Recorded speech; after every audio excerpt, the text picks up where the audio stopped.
This week we take a look into the Diminishing Returns archive and dust off this, a lost episode from 2016. Yes, we recorded this episode back when Rings was going to be released in October of last year for Halloween. As you may or may not be aware, it was then delayed, which I think was like the third, possibly fourth time that the film had been delayed for release. And with it came the delay of this episode of Diminishing Returns, which now stands as something of a time capsule. So here it is, dusted off, and for you to enjoy. This episode contains spoilers for Ringu, pretty much all of its sequels, Ju-on, that's the original The Grudge, and pretty much all of its sequels, the American remake of The Ring, and all of its sequels, including the short film, which was also titled Rings. Happy listening!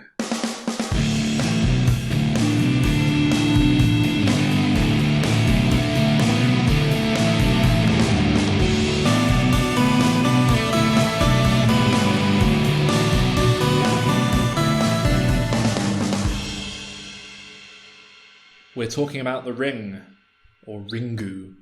I have to question your pronunciation now. How do you say it? With a Japanese accent. Ringu. Ringu.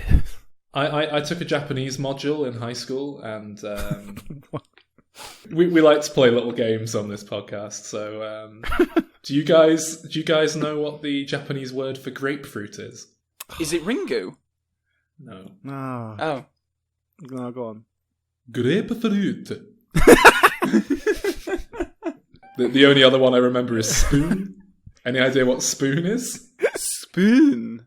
Oh no, I bet it's something like fork or something like that. No. You were right the first time. It is spoon. And that's how they said it in the module. It was like a bit of software. Is that because those things were only invented like much later on? And I think so. I think grapefruits must have when been were imported grapefruits invented?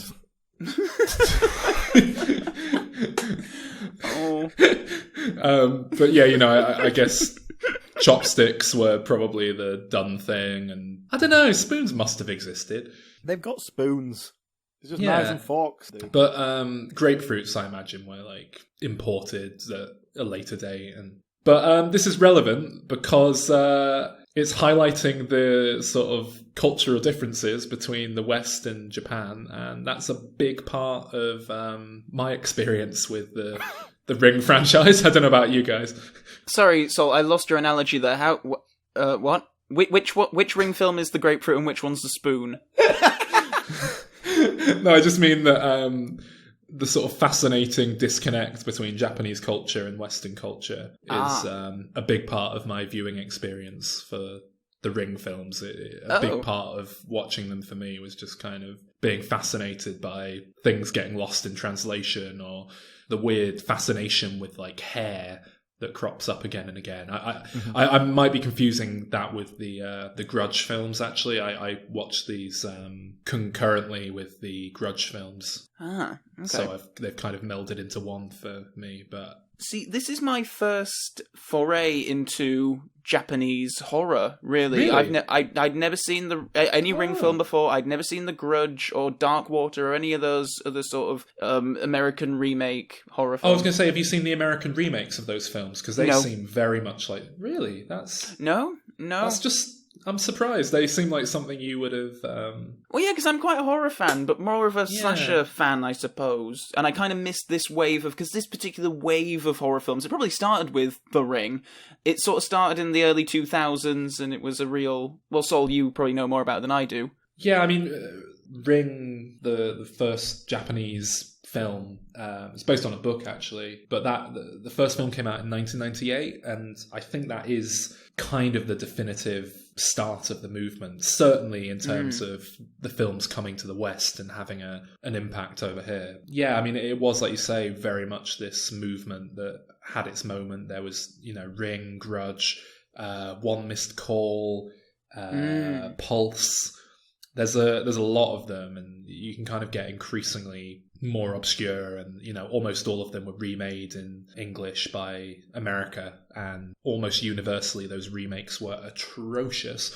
The one exception to the rule there would be The Ring, in my opinion. Mm-hmm. I don't know how you guys feel about the films. Have you both seen the Japanese film, the original? Yes. Yeah. What do you think of it? Should we get our dicks out right away and sort of say which one we preferred of the American and the Japanese, just to see? Because I honestly don't know which way you guys are going to go with it, and I'm kind of interested to know. I'm going to take a guess that you like the American one more, Calvin. Okay. I'm going to take the guess that you like the Japanese one more. Okay. And I think Alan is going to like the Japanese one more. Yeah, that'll be my guess as well. Okay, so Calvin, which one do you actually like more? The American one. Ah. Sol, which one do you like more? It is actually it's a very tough call for me. Like I think it's a really easy call. Really? If push came to shove, I'd probably go with the Japanese one, just because the American one does, there is a lot from it that's just shot for shot, essentially. Although it does kind of add a bit of its own stuff into the mix. But as far as, English language remakes go, I do think The Ring it's the only one I can really point to as a film that I like and I feels somewhat justified. There's nothing like typically they just feel like a completely pointless exercise that just strive to recreate the original shot for shot whilst missing a lot of the energy and what made it work in the first place. But the English Ring was it Gore Verbinski? It was, yes. Yeah. And I Pirates of the do Caribbean think he's guy. quite a good director. Although I must say I did watch the English language version first, I think. Okay, yeah. That might have played a big part of it. Yeah. Well, let me tell you what I think before you go on. Yes. Okay. I saw the American version first as well. Having seen the original, it is, there's a lot of similarities there. There's a lot of, shot for shots taken. And it's definitely a remake of the film rather than an adaptation of the book. Yes, yeah. But I think that the American version is an example of a great director making more of the material than the original did. They've done the same thing, but I'll tell you why I really like The Ring, the American one. I think it is just a perfect example of how filmmaking, rather than story, can make the overall picture a lot better. The atmosphere of that film, the way it's shot, the acting performances are all solid.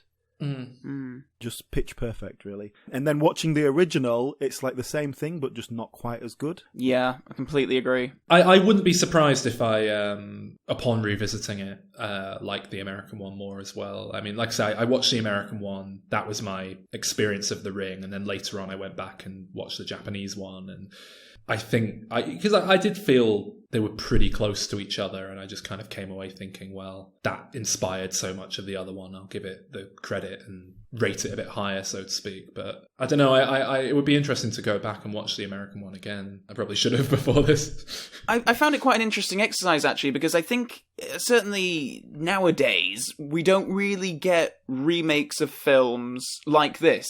But then it was a different time, wasn't it, where you would just take a film and just remake it. You'd do the exact same story. You'd probably do, repeat shots or whatever. And to be honest, I think the American Ring isn't too far up from Gus Van Sant's Psycho remake in terms of, some shots are identical.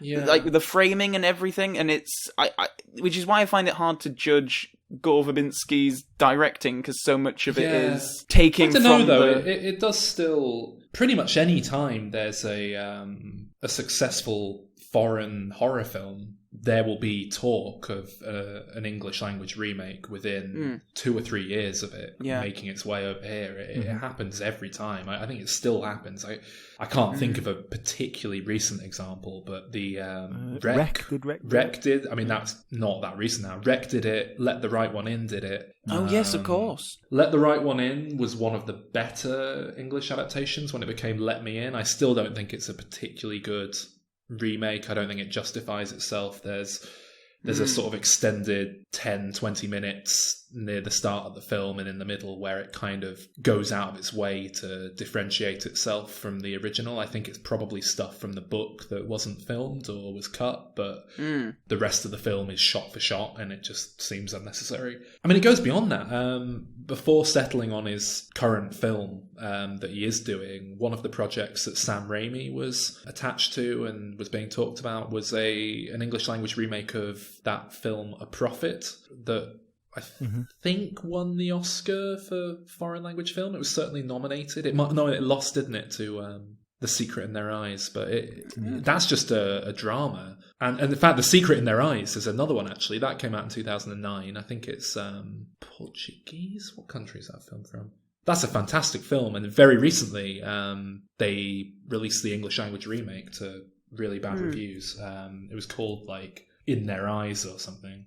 But there you go. I mean, there's proof that it still happens now. Like I say, The Secret in Their Eyes was Argentinian.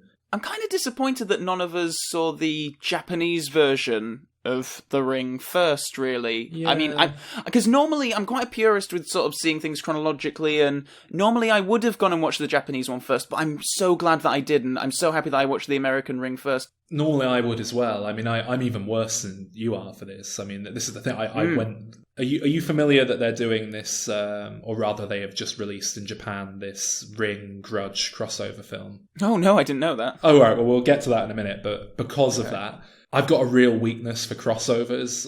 It's a gimmick that I kind of can't turn down. And because of that, I was like, right, well, I've got to watch this when I can. Therefore, I have to watch all of the Ring films and all of the Grudge films in order leading up to it. So I did that fairly recently. But The Ring, the English language one, came out in 2002. So I was 12 and I hadn't really developed my, love of film in quite the same way. And I probably didn't watch it till I was about 15 or something. I certainly came to it a bit later on. Yeah, I mean, my knowledge of it came from people talking about it at school. Scary Movie 3, I think, introduced me to the broad strokes of the story. And yeah, I did see The Ring at the cinema, the American one. It really made an effect on me. Like, I walked out of that going, that was an excellent film. I really enjoyed that. Which even back then, when I was 18, was pretty rare. Quite a cynical person. But also, it's one of the few times where, like, a kind of Hollywood product, a genre film has really made me think that was a good bit of filmmaking. Because most of the things that are really touch me are like quiet dramas and that sort of thing. I'm very surprised to hear you praise it, to be honest. I know, me too. My guess would have been that you would have said, oh, it's nonsense. It's a load of ghosts coming out of videotapes. It's like bullshit. I've seen it since on TV and I watched it just yesterday, in fact. It still holds up. Not quite in the same way as when I watched it on the big screen. And I think having watched it again, you do start to go, oh, hang on, that plot point doesn't actually make any sense. Yeah. Okay, this is it. Again, that is testament to good filmmaking that sold me on it and still does, rather than a strong script particularly, or a strong story. Well, it's built around striking images and concepts, I feel, more than character or story. I will say that the one area where I think the American film completely excels the Japanese is in the main character, the main protagonist, because Naomi Watts in The Ring is quite a strong female character. She goes to the island to do her investigation. She's all guns blazing. In The Ring, I could not stand the main character, the woman. She's such a waif. There was a scene where, towards the end of both films, when both Naomi Watts and the character from The Ring, whose name I'm probably going to mispronounce, but Riku, they both have to get in the well, don't they? So in the Naomi Watts one, she gets knocked in. It's like a freak natural event that gets her in there. Yeah.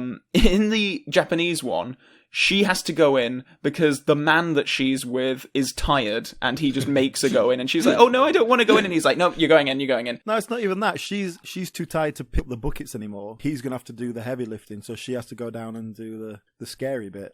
Oh yes, that's it. You're right. She passes out because she's so exerted. Yeah, yes. That might be a cultural thing because I do think she is a strong female character in a Japanese film. Like, she's got a job, for God's sake. That's considered strong. And she's divorced. So, that is a strong female character. Jesus. like we said, it was very much the start of this movement of Japanese horror films that were all kind of born out of an angst about technology. The kind of running theme with all of those films, other than maybe Dark Water, which is more of a traditional Japanese ghost story, they're all, Pulse, which is not a good film. I'm talking about the Japanese original here, by the way, not the... Well, I haven't seen the remake, but I hear it's atrocious.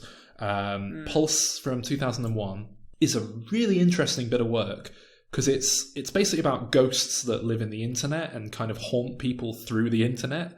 And it was made, when the internet was fairly new.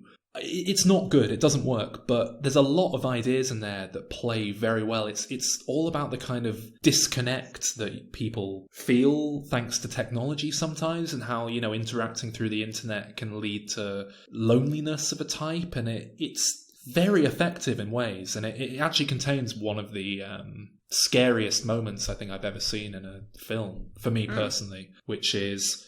It's basically just down to the sound mix. It's basically just a ghost telling someone to, like, get out, but it's just in how it's shot and directed. And it was one of those things when I was watching it, I just sort of felt like, oh, I don't like this. But there's One Missed Call, which is a film where people receive a voicemail message from themselves in the future about 5 minutes before they die. And The Ring, obviously, it's all about this curse that gets you through, a videotape to begin with, but that evolves with the franchise and the times. And that's a nice segue, because can we talk about the tape itself? From specifically the American one, which I think is, again, much better than the Japanese one. I don't know how long the tape is. I think it must only be like sort of a couple of minutes worth of screen time, but it's so eerie and well done. I just loved the whole thing. I just think it's so well done. It has a real sort of David Lynch feel to it. The sound design's really creepy and great. I think it's really terrific. Oh, also the faces that people pull after they've been petrified to death, I suppose. Again, that's another superior element of the American film. Like, the makeup design on those faces is truly horrifying. I do think that the rings are very kind of... It's a very... Not important, but it is a real, like, landmark in film history, I think. It was very much, like I say, the start of a movement. And I think to date, it's my favourite... Well, no, it's my second favourite Japanese horror film. My favourite being Gojira, the original Godzilla, if that counts. But yeah, that counts. In terms of real, like, scary horror, it's probably my favourite. It's a movement in film that kind of transcended Japan a bit as well. I think it kind of spilled over into a lot of Asian countries around the same time, because, there are films like Into the Mirror. I don't know if you're familiar with that, which is basically people start to be, like, murdered by their reflections in the mirror, which is... It's silly, but it's quite effective. And I think there was a Korean film about a, like, camera that takes pictures of your death that's basically based on that sequence from The Omen, which was in turn based on The Twilight Zone. It was fascinating for me, actually, to make my way through the franchise, just to see the cultural differences. Like I say, there are all these little nuances to different countries and their cultures that you only really pick up on when you start to, like, consume their culture, and like a persistent running thing through the Ring films. I mean, firstly, you come to learn that the Japanese depiction of a ghost is traditionally that fair-faced, I suppose, traditionally very beautiful woman with, young girl with long dark hair, often obscuring her face. That is the Japanese ghost cliche. It's not, someone with a sheet over their head like we might think of. And it's to the point that in one of the Ring or Grudge films that I watched, there was actually a scene where someone started taking the piss out of a girl, saying, "You look like a ghost," and what it meant was, you look very fair and have long dark hair, and it's just interesting. And there's other little things like that you pick up on, like dampness is associated with hauntings in Japan. Yeah, the water's a big thing, isn't it? Yeah, like you're more likely to find a ghost in the bathroom. Bathrooms are typically the haunted parts of Japanese houses, and that's interesting. Okay, that's going to be great when I have to go for a piss in the middle of the night. That's going to be really helpful. They're drawn to clutter as well. So some Japanese folklore essentially says that if you don't keep your house tidy, it'll become a home to ghosts and be haunted. And it's just fascinating to see how these different ideas of things come into different cultures. And there's a lot of it present in these films, particularly, as I say, as you start to move into the sequels and they're less geared towards, any kind of foreign appeal, and they're not translated very well because fewer people are watching them. So, yeah. That was the other thing I noticed about in terms of the difference between the two versions. In the Japanese one, it's obviously working on this traditional Japanese ghost story. So when these sort of paranormal things happening and the ex-husband is like a seer, he has sort of psychopathic abilities, that's all just sort of, yeah, that's fine. Whereas I think in the American remake, generally in that different culture, that has to be explained a bit more. They assume that you're going to assume a lot of things as an audience member in the Japanese films and accept a lot more. Yeah, just accept that, it's a ghost. Exactly, yeah. Rather than going, okay, where's the history of this? What's going on? Why is this? And in the American remake, it is supernatural elements to it, but it's kind of downplayed. It borders more on sci-fi than fantasy, and I mean that is true of the Japanese one to begin with as well, but. And there's a lot more supernatural elements to the spirituality of Japan. I'm speaking as a complete non-expert here, but from what I gather, in terms of like the afterlife and ghosts and stuff like that, it's not so much of a Judeo-Christian ethic where it's like, oh, that's a whole other world where it's a different compartment. Oh yeah, I mean it's really. I watched Death Note very recently from start to finish, and I'm not normally a big fan of anime, but I must say it's phenomenal.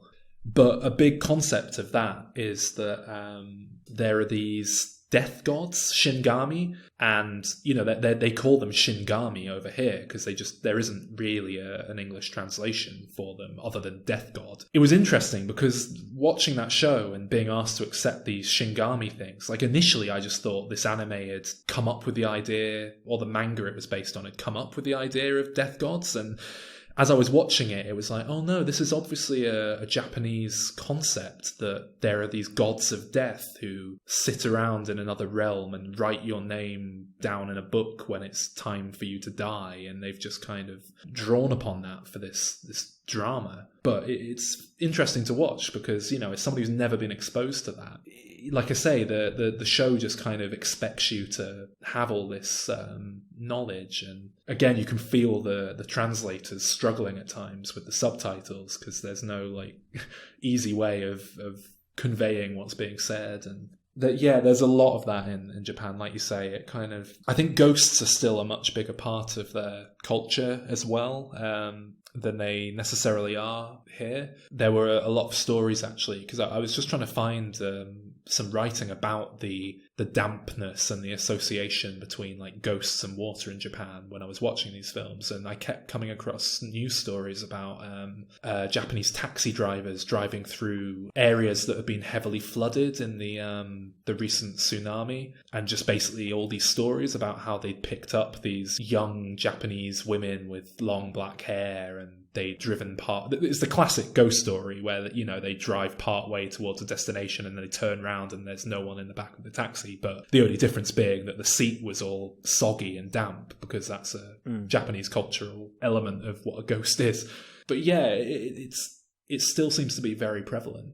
The other thing actually that's interesting with technology is that Japan's really famous for its technology and its technological advances, but I don't know if you guys know this, but it's generally speaking quite technologically behind in terms of the average person's day-to-day life. For whatever reason, a lot of people in Japan who don't live in Tokyo and don't live in a city centre, they'll still, use Walkmans with cassette tapes or VHS players.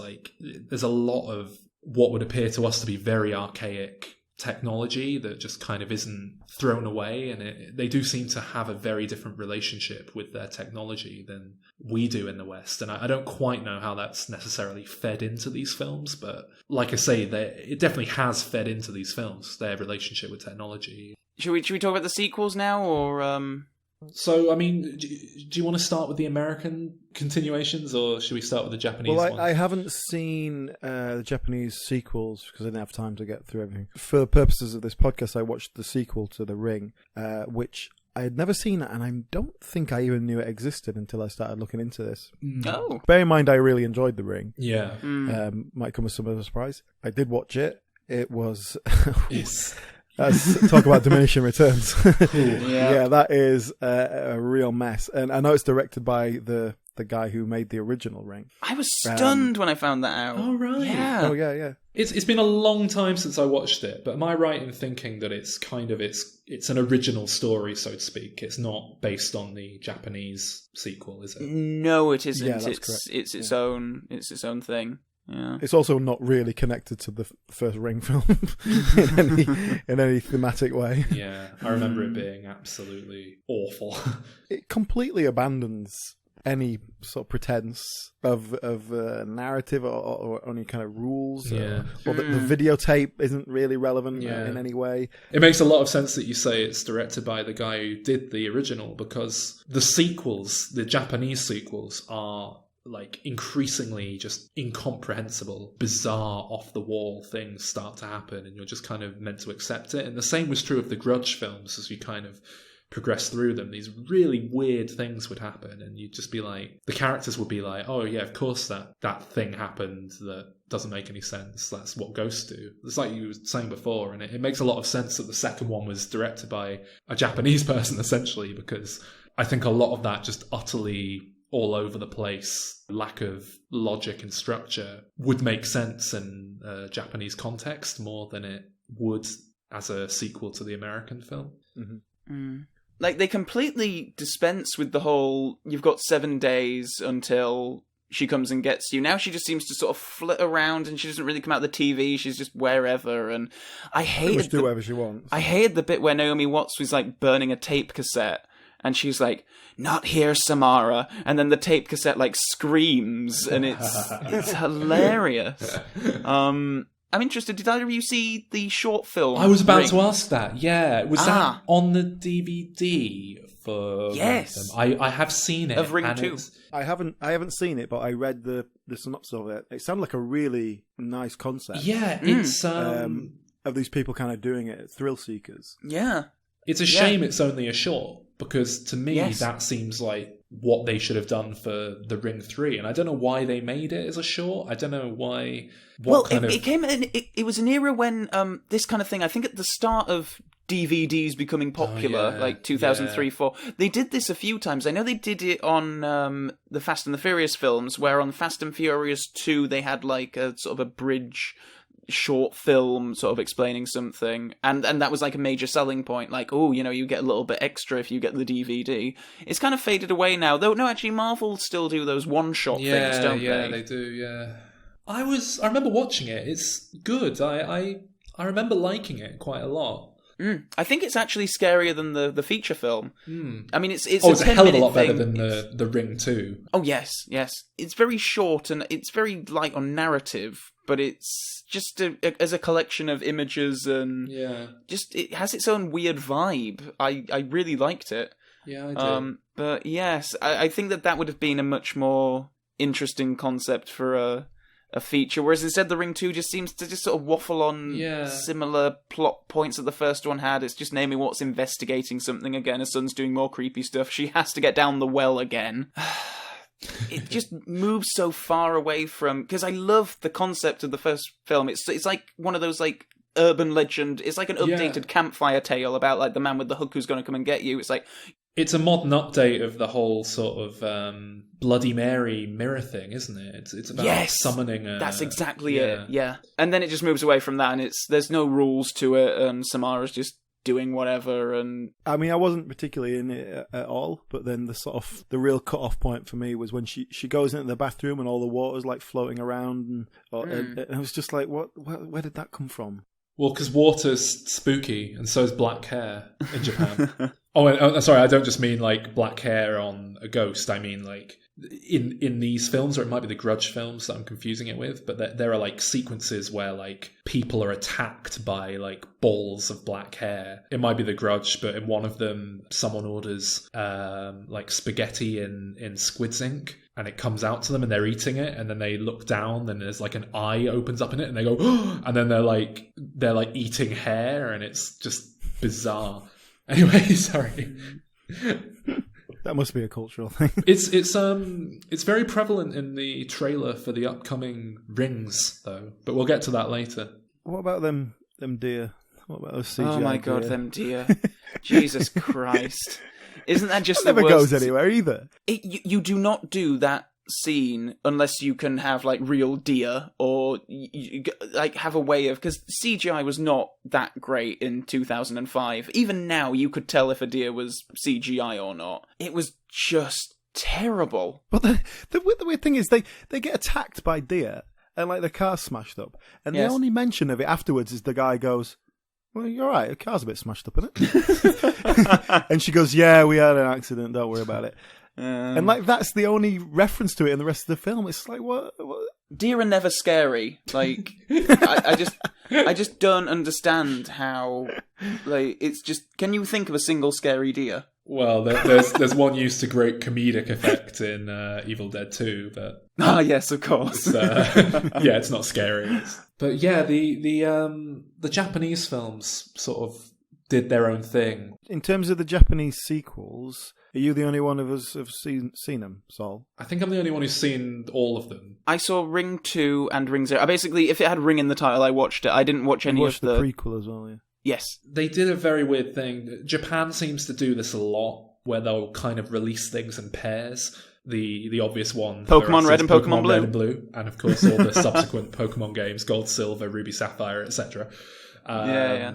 But they do it a lot with films as well. I noticed it with some of the more recent Pokemon movies I haven't seen, but they'll do Pokemon the movie Black and Pokemon the movie White, and that's obviously tying in with the games. But they did it with The Ring and The Grudge, actually. There was a Grudge White and a Grudge Black that were released on the same day and all sorts. But The Ring in Japan was released on the same day as its sequel, Rasen, Rasen. And Yes. this was the original sequel, and it's based on another one of the books in the series that The Ring was adapted from. And I'd say it's by far the best feature-length Ring sequel out of the lot of them. It's not good, but it's the most kind of coherent film that makes sense and kind of works. But it's interesting because it's not really horror so much as sci-fi. It follows a couple of policemen who kind of just investigate the case of this tape and ultimately come to the conclusion that it's caused by like a virus that's threatening mankind that you like pass on through the videotape, and it like causes a tumor in your throat, and it's ridiculous. And the ghost, what's she called, Sadako? Yeah, she's still milling around in it and harassing them. But it's a weird sequel, and my understanding is, they released it on the same day along with The Ring, and it just didn't perform nearly as well as they were hoping. I don't think it did very well. I think from my bit of reading research that I did, the original novel is kind of more down the virus thing, isn't it? It comes from that, I think. They made it at the same time that The Ring was in production, and therefore they hadn't seen The Ring and didn't know that they were both working from these books independently, essentially, and therefore it doesn't really... It feels like when you watch Manhunter and view it alongside, Silence of the Lambs, they're just kind of like not quite gelling in the same way. With Brian Cox, who was in The Ring. Yes, he was. Yes. So then, to capitalise on the success of The Ring, they just kind of retconned it, ignored Raisen altogether, and just made Ring 2. Which is what I saw. Yeah, and it's shit, isn't it? Yes, no, it's incredibly dull, incredibly boring. There's a handful of kind of creepy images that are like boring after like the first second and Outstay Their Welcome, and it's shit. And then the prequel is Yes, shit as well. I felt with Ring 2 and Ring 0, Birthday it's called for some strange reason. It's just, when it's that classic thing of explaining the scary thing to death, and it's suddenly not scary. It's like, I was so That's it. The more you learn, it's just some psychic child with who's had experiments done on them. It just kind of isn't. Well, that's scary. just it. In the prequel, in Ring 0, it's just basically Carrie. Yeah, she's a telekinetic, and she kills. Starring Sissy Spacek, who was in the. Ring 2. No, it all comes together. Manhunter and Carrie. And I think Ring 0 sort of killed the franchise for a little while, and then in 2012 they kickstarted it with Sadako 3D.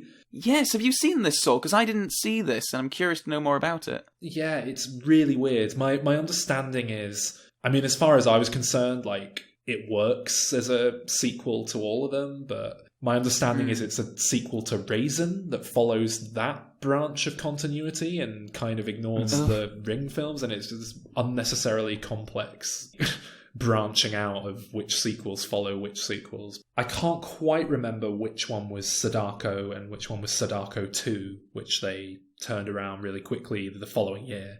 But they, a fair bit of time had passed since The Ring came out, and technology's come a long way, and they don't shy away from it. Way back when we started this podcast, I was sort of thinking, well, when we get to Ring, if we ever get to The Ring, I can do a funny pitch about, someone's watching the video on their mobile phone and the hand can't or try and grab them through the screen on the phone, but they can't get out of the phone or something like that. And this film, or rather this pair of films, kind of do all of that. There's a video in one of them going round. It's a new video, and it's kind of like a suicide from some weird psychic guy, and that keeps causing people to commit suicide, and the kids at school see it on their computers, and there's people with tablets watching it, and it's just. But the first one goes utterly bizarre at the end. They go back to the well where it all started, and these hundreds and hundreds of imperfect replications of Sadako kind of crawl out of the well. But they've all gone a bit wrong, and they're basically these the legs are really long and bent over backwards, and they grow big teeth, and it's just these weird frog monsters. And the last 15 minutes of the film, 20 minutes of the film is just it feels like a video game. It's a woman running around a kind of warehouse, abandoned house, being chased by these big monsters, and one by one killing them. And when she kills them, they kind of turn into butterflies and disperse. And it's utterly so weird to think that was where they went for. They thought, The Ring, that was popular, so why not make a kind of weird zombie-ish monster movie about frog monsters? That's exactly what people want. And anyway, the second Sadako 3D was meant to be, and I think marketed as, it was certainly meant to be the kind of final chapter in the Ring saga. This is the last one ever. But then they made money. No, I don't think they. I think the first one did. I don't think the second one did make enough to kick off much of a fuss. I might be wrong, but then I think it was an April Fool's Day gag. They just released online a sort of fake trailer of Sadako versus Kayako, which is the little kid from the Grudge films, or Ju-on as they're known in Japan, which is the curse. Actually, the Grudge is a part of that franchise, and it was this kind of jokey Freddy versus Jason, Alien versus Predator kind of joke.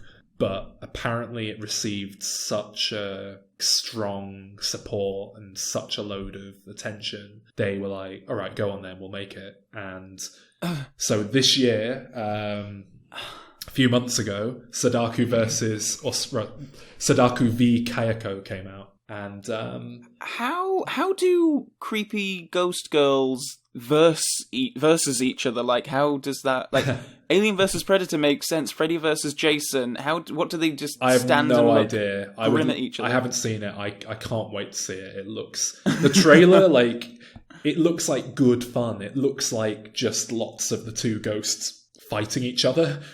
I'm sure that the actual film is probably a lot more boring and less interesting, but it actually looks like they've just made a fun sequel to the films.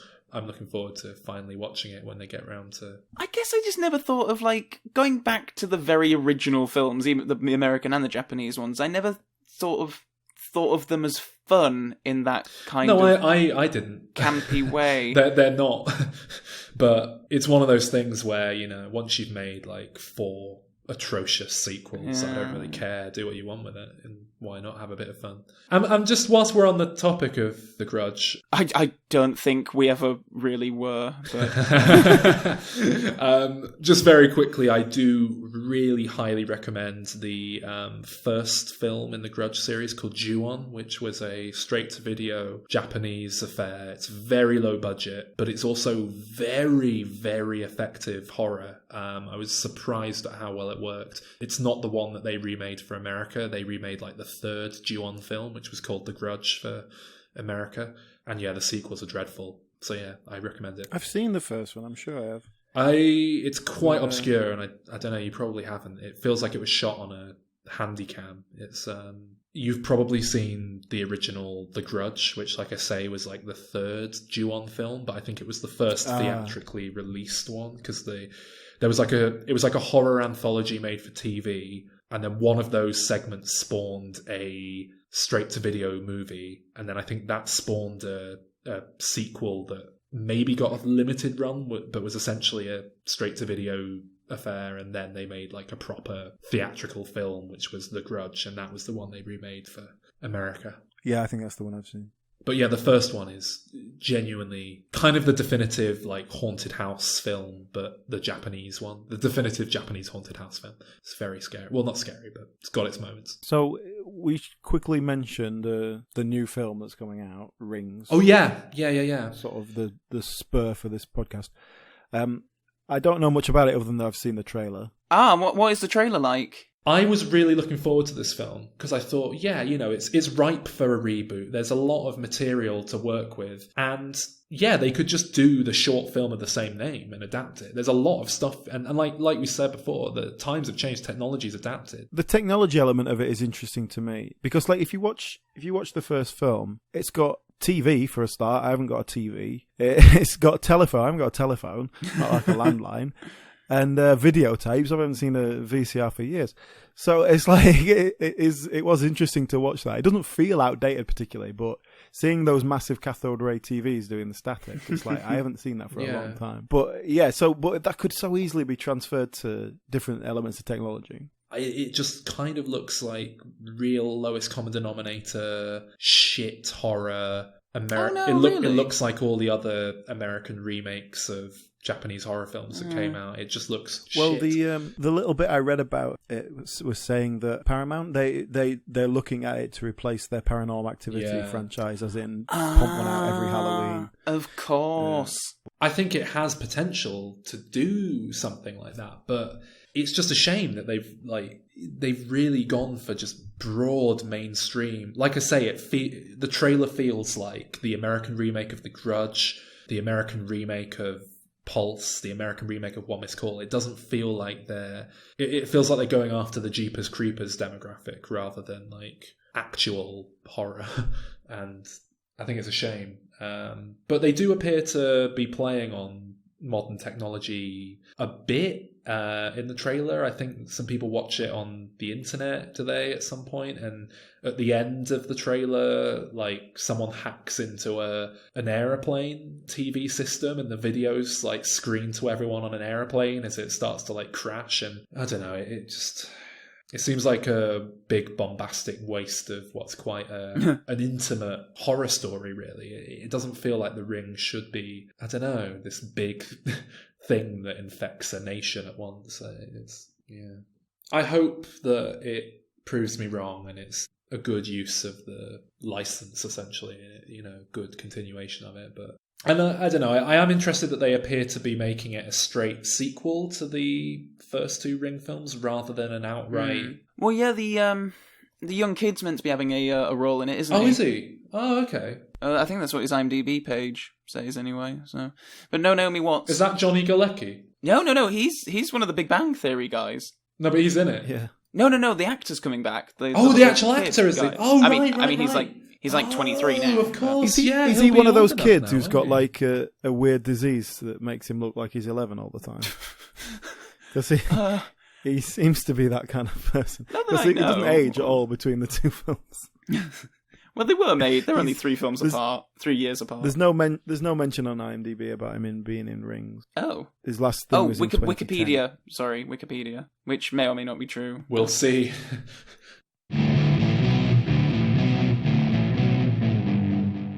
So yeah, given that the franchise has kind of gone crazy, and well, the Japanese franchise has gone crazy, whereas the American franchise appears to be playing it very safe and broad. How will you approach a sequel, Calvin? Or how would you approach a sequel? Probably similar to the American vein, to be honest. In that, what the idea that I have in mind is it is quite safe. It is the kind of thing we could probably do another sequel, like next year or whatever, if you do want to make this a recurring Halloween thing. But, okay, so I'll just jump right into it. Yeah. I want the film to cold opening, and I want to bring Naomi Watts back, and David Dorfman from the first 2 films, who was in the first 2 films, and obviously he's grown up now. I want to cold open.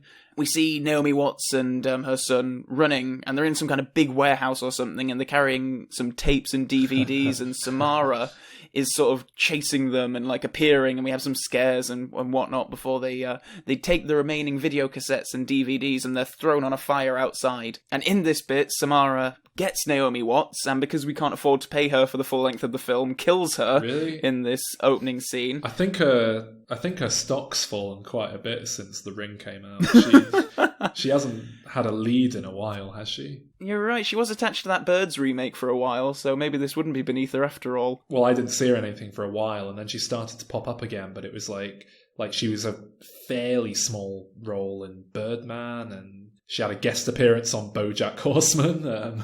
I think that Princess Diana biopic probably killed the career for a bit. So I want... Well, it's an age thing, isn't it? She's well into her 40s now. There's a period with women where you have to sort of take a leave of absence while you then transition to being able to play a middle-aged woman. It's just that awkward middle period, going from attractive to comfortably middle-aged. That Hollywood just doesn't like that little period.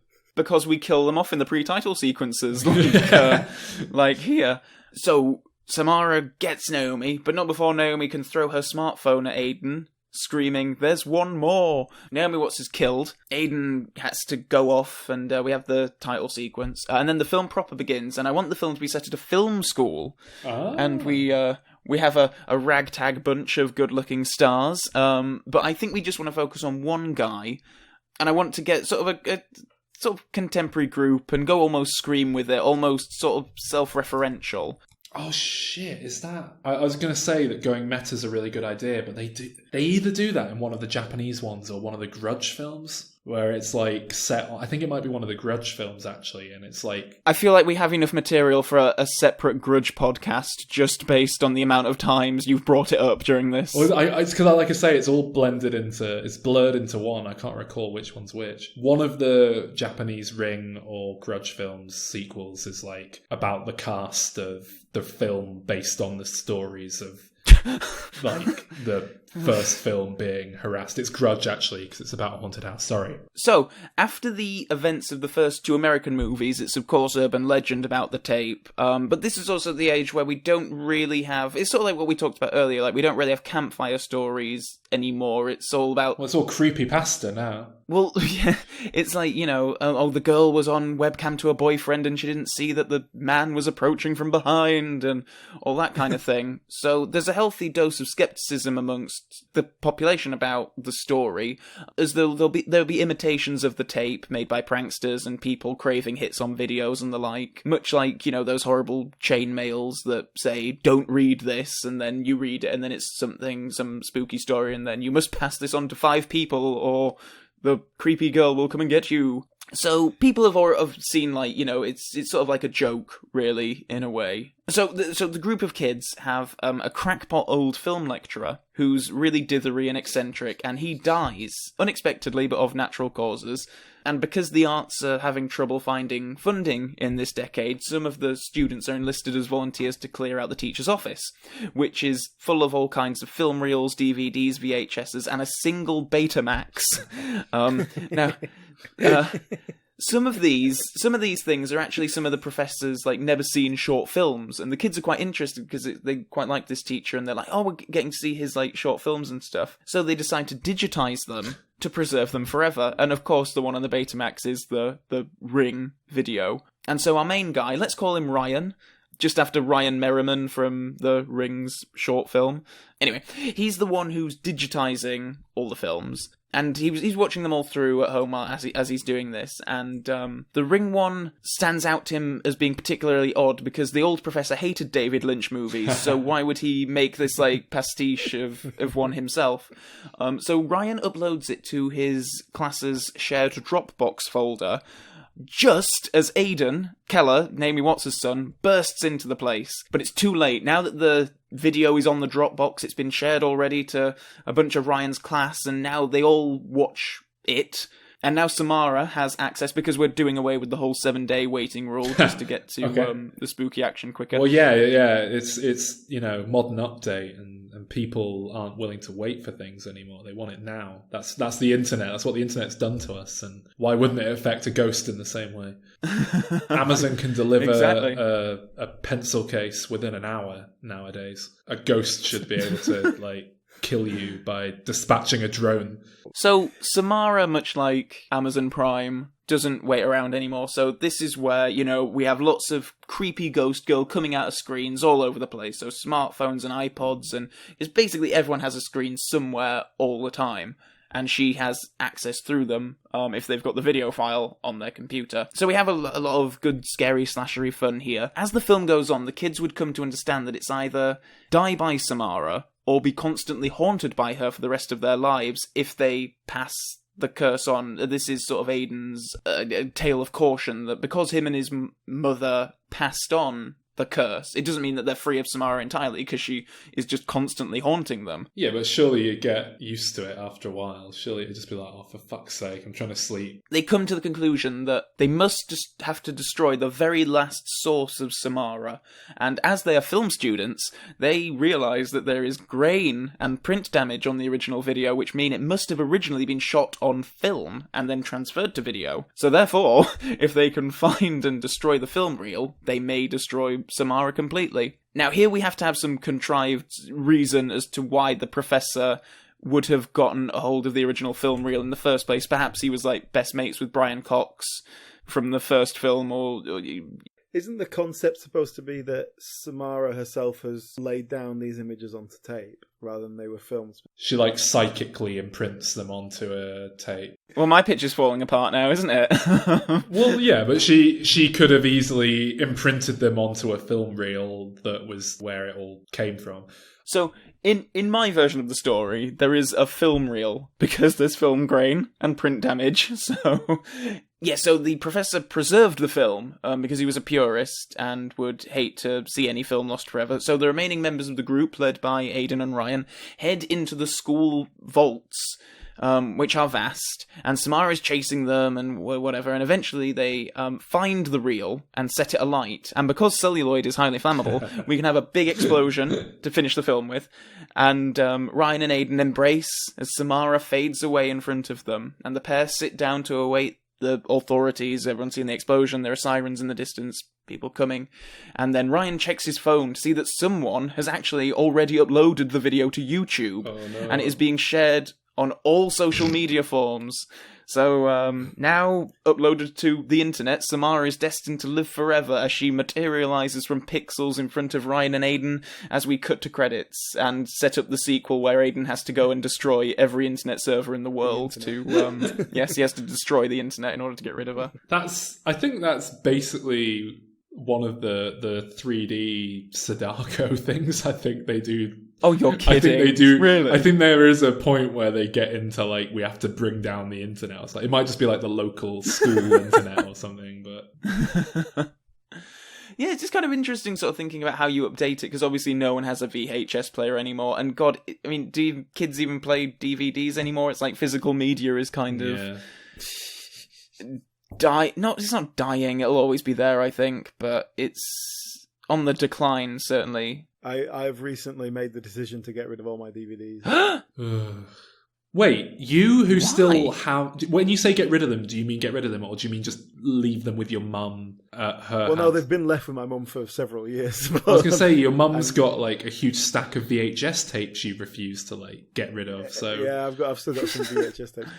I've recently decided that, because the only reason I keep them, it's not like I'm going to go watch them at any point. I really see it as a collection. So if that is not the end of physical media, then I don't. I can understand the impulse, but it just doesn't make sense to me, because, you know, what if I want to watch a classic episode of The Simpsons on a whim? Just go on Netflix. It's not on Netflix. Or whatever, and get it. Yeah, it'll be somewhere though. It's not. In America, there's a specific Fox Simpsons app, but it's not available anywhere to stream in the UK, as far as I'm aware.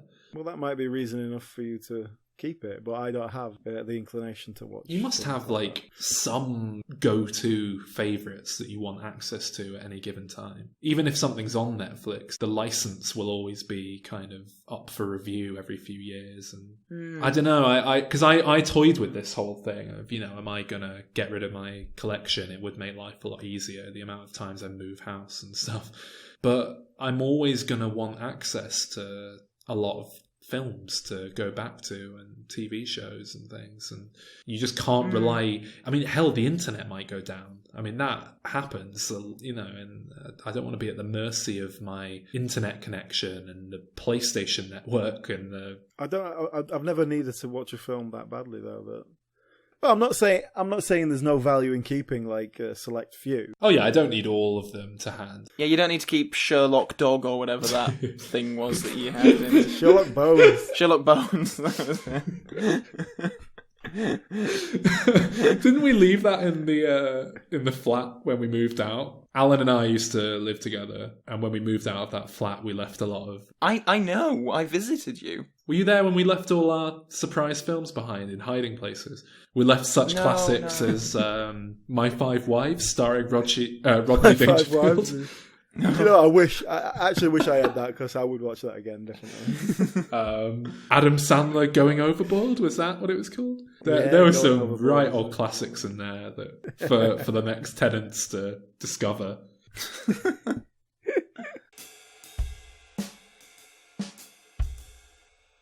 My idea is I was envisioning mine as a sequel to the Japanese string of films. So obviously they're coming off the back of Sadako versus Kayako, or whatever it's called. So they've got quite silly. Yeah, I was thinking we just start with like a teenager kind of going through the motions of these movies. There's a tape at I think it'll be set in America, this though. I don't know. It doesn't really matter, but just for the kind of high school teen culture to play, it probably needs to be America. So is this a sequel to the Japanese ones then? Yeah. But set in America? Probably. Okay. But it doesn't really matter. It can be set in Japan. But yeah, there's a teenager going through the motions of the films, and she's at like a friend's house, and, you know, there's all these rumours of this cursed tape, and it's become like the, you know, Bloody Mary thing. And yeah, she's basically made to watch this film by her friend, and... spooky things start happening, and they get really freaked out because, you know, she wasn't expecting it. But obviously her friend kind of was, and it was actually, you know, her friend's been like set this whole thing up just to pass the curse on. So she goes through the motions of being haunted and freaked out for 6 days or whatever. And at the last minute she decides, you know what, I'm going to have to pass this on to someone. Like, ethically it's a bit iffy, but I know I'll get that guy who's really into me to come round on the pretense of, you know, having a bit of, and then I'll sort of sneak the tape in at some point. Sorry, a bit of what? I'm not sure what you meant. Fondue. Oh yeah, well, that'd tempt any man. Yeah, they have a lovely fondue, and afterwards they've got quite they're quite sedated, and they're like, well, let's watch a let me show you this tape. And, you know, she thinks I'll give him a bit of fondue because, you know, he's not going to be long for this world after this tape. So whatever, let's just go with it. Cheese or chocolate? Cheese. So he watches the tape. Moving on. And but like he's really freaking out at this point and getting really panicky, and she is, because obviously she's coming up to the deadline for the 7 days. But yeah, he's really chilled out after they've had their fondue, and she's just about to show the tape. She presses play, but just as they do, this really creepy looking guy just like smashes through the door and starts like walking towards her. She's like, what the frig? And like, you know, sort of runs around the room, and this thing just kind of relentlessly like walks after her really slowly. Does it follow? It follows her. And Okay. it's just about to like grab her and kill her, but then the cursed ghost child comes out the TV and grabs it, and they're like, oh shit, because obviously they both want this kill. So they start like fighting each other, and the teens have a chance to run away and kind of escape. And in Raisin, actually, what sort of led me to to doing a crossover with It Follows.